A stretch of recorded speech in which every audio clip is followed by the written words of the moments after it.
Halo guys, balik lagi dengan gue Fahmi dan hari ini kita akan kembali menceritakan cerita horor dari dunia maya. Dan cerita kali ini datang dari seorang supir ambulan yang mengalami kejadian aneh saat membawa jenazah. So, gimana ceritanya? Tapi sebelum lanjut, jangan lupa like dulu, share dulu, komen dulu, subscribe dulu channel ini agar kalian gak ketinggalan video selanjutnya. So, kita lanjut aja videonya.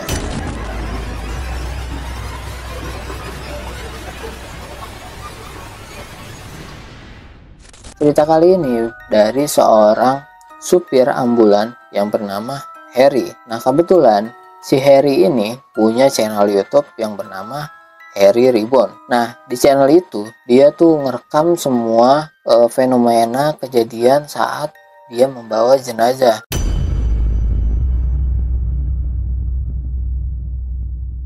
Berawal dari si Harry yang lagi standby rumah sakit tempat dia bekerja. Dia mendapatkan tugas untuk mengantar jenazah seorang laki-laki parubaya yang meninggal di rumah sakit. Nah kebetulan di situ ada keluarga dari jenazah tersebut, yaitu anak dan menantunya. Pas itu si Harry ngajak anak dan menantunya untuk bareng masuk ke mobil ambulan tersebut. Nah si Harry itu nanya ke anaknya, "Mas, Mbak, nanti kalian duduk di depan sama di belakang ya, karena berdua." Anaknya bilang kalau dia tuh bawa motor. Nah kalau misalkan dia tinggal tuh motor, jadi dia harus bolak-balik untuk ngambil motor itu, jadi ya ribet lah ya. Habis itu si anak itu bilang ke istrinya, "Kalau kamu aja gitu yang ikut mobil ambulan bareng bapak." Ternyata ini mantunya juga nggak mau. Dia langsung teriak gitu, "Enggak, aku nggak mau ikut." Nah si Harry itu bingung, "Lah kenapa aku nggak mau ikut?" Si Harry itu langsung nanya ke menantunya, "Kenapa Bu? Ini kan bapak, cuma bapak gitu, temenin lah bapak." Ternyata si menantu ini tetap kekeh nggak mau, "Aku nggak mau ikut ambulan itu." Nah karena si Harry ini punya aturannya tuh nggak boleh memaksakan seseorang untuk ngikut masuk ke dalam mobil ambulan. Jadi ya mau gimana lagi, Harry sendiri yang harus nganterin jenazah tersebut. Nah singkat cerita, si Harry langsung aja jalan ke rumah duka. Buat yang belum tahu, jarak dari rumah sakit ke rumah duka itu lumayan jauh, sekitar 2 jaman. Jadi ya hari ini cukup jauh ya, dan dia harus melewati hutan-hutan. Nah udah tuh dia langsung aja bawa ambulannya ke arah rumah duka.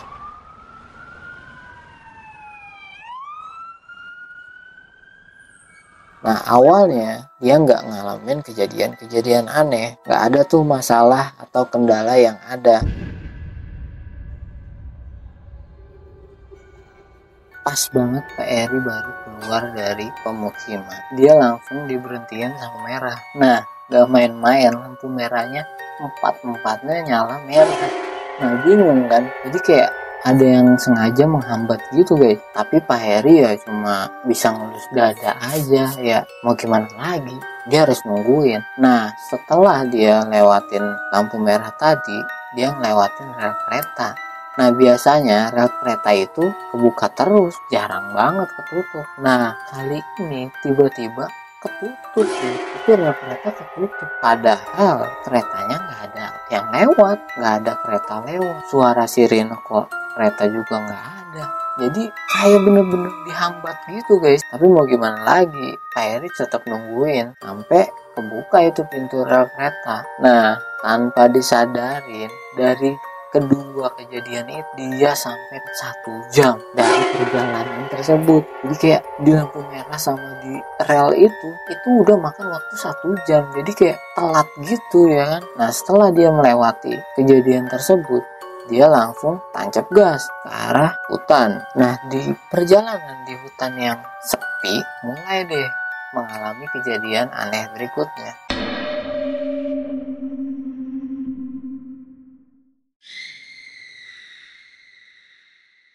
Dia tuh ngelihat cermin yang menghadap ke jenazah, karena ya dia memang harus memastikan kalau jenazah itu dalam keadaan baik-baik aja atau enggak jatuh ya. Nah buat yang belum tahu aja, setiap jenazah yang dibawa oleh ambulan dia harus kayak diikat gitu tangannya, tangan diikat sama kaki di area jempolnya yang diikat biar nggak kesana kemari ya, nggak jatuh gitu ya.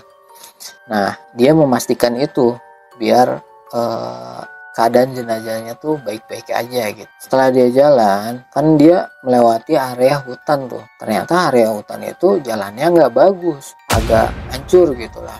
Masih batu-batu gitu, ada batu-batunya. Nah dia ngeliat terus tuh ke belakang untuk memastikan kalau jenazah itu baik-baik aja. Nah pas di tengah jalan, tiba-tiba dia ngeliat si kaki kanannya itu, kaki kanan dari jenazah tersebut jatuh ke bawah. Dia langsung kayak bingung tuh, kenapa kok bisa jatuh ke bawah padahal kaki itu diikat. Nah mau nggak mau si Harry itu berhenti untuk ngebenerin lagi tuh posisi kaki itu daripada si jenazah itu jatuh semuanya. Jadi dia memutuskan untuk melipir, minggir tuh dia.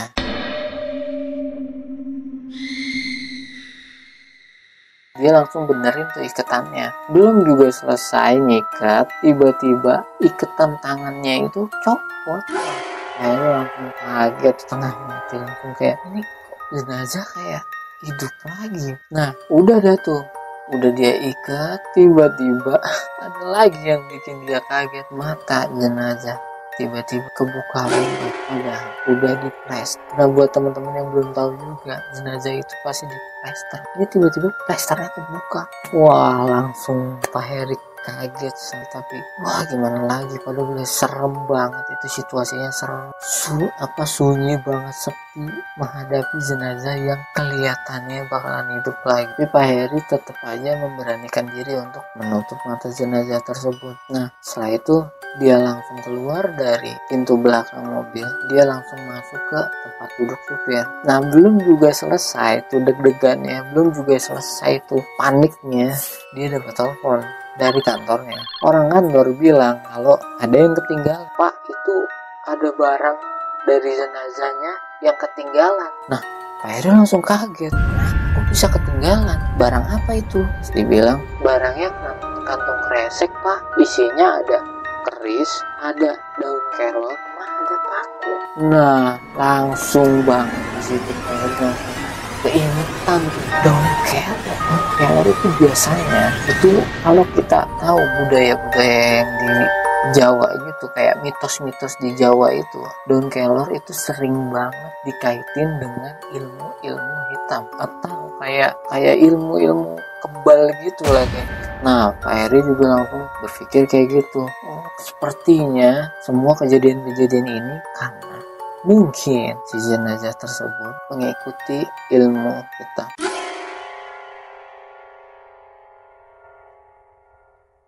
Nah setelah semua kejadian itu Pak Heri langsung jalan. Tiba-tiba di persimpangan jalan itu ada kejadian lagi.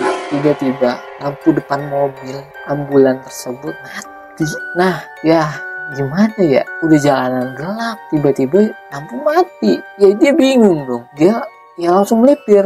Daripada kecelakaan dia melipir, dia coba tuh nyalain matinya sampai nyala. Nah dari situ Pak Heri langsung kayak mikir, ya ampun ini kenapa kejadian seperti ini dialamin sama dia. Singkat cerita Pak Heri sampai di rumah atau di kediaman dari orang tersebut, dari jenazah tersebut.